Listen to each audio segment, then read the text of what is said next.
Hey everybody, HeadspaceConnections back with another video. We're going to be continuing our alter roles and function series. You guys see me glistening a little bit. It's because I'm kind of sweaty. We just got done doing our workout, but nobody's at the house right now, so we have a little time to get something done.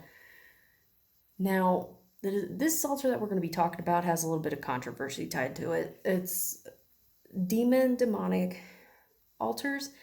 They also call them evil. I don't know why they feel they have to tie that evil in there with it, because it's not always the case, but whatever. Now, these type of altars with the name, they are a supernatural altar, but they are not supernatural beings in themselves. Now, usually they may stem from ritual abuse, whether it be cult, Satanist groups, or whatever type of group, and or an abuser that blames the child for the abuse that they are undergoing, which for us is more so the latter. Now, in abusive groups, a young child will be severely traumatized for abusers to purposely create these said altars with the thought that they are possessed or that they are actual demons themselves. Now, some demon altars may also even be told that they're animals and be given or have intimidating names. Often these are protectors that are sometimes known as persecutors, depending on what it is that they do. Usually these will have the role of being loyal to the abusive cult or group which created them in order to keep the whole person alive. Now, these altars, again, are usually hurt children made to believe that they are evil and just terrible, demonic in general, and may have been forced or tricked into hurting other people. Now, these altars can be helped with psychotherapy. And again, all altars, depending on what they look like or what they identify themselves as, should be accepted. Now, it does take patience, kindness, and persistence, speaking from experience, but they can be helped.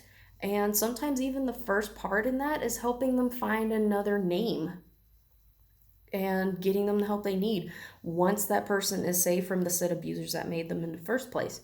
I know for us personally, that's partly how even our other altars, aside from the demon ones, first process in that was choosing another name, something without such a negative connotation, and giving them something more of a positive one, to give them another view of themselves, to be able to start looking at a different path.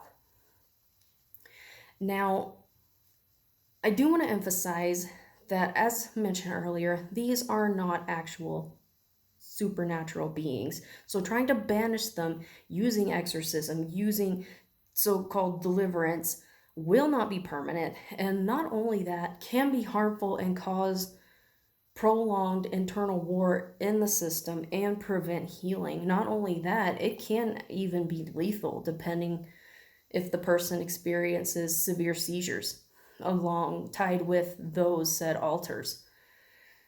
Now, they can also come about by the host blaming the abuse on supernatural beings, and kind of the saying goes, like it says, if you listen to it enough, you believe it. And or the abuser used it as a reason to hurt the child, like saying that they were spawn of Satan or something like that, and were said abused using that as an excuse. Now, with that trauma therapy, they can even change their appearance once that trauma that they have has been processed through therapy. One example is a system where some of their ritual abuse altars that did have the appearance of demons changed and ended up becoming the Ewoks from Star Wars. So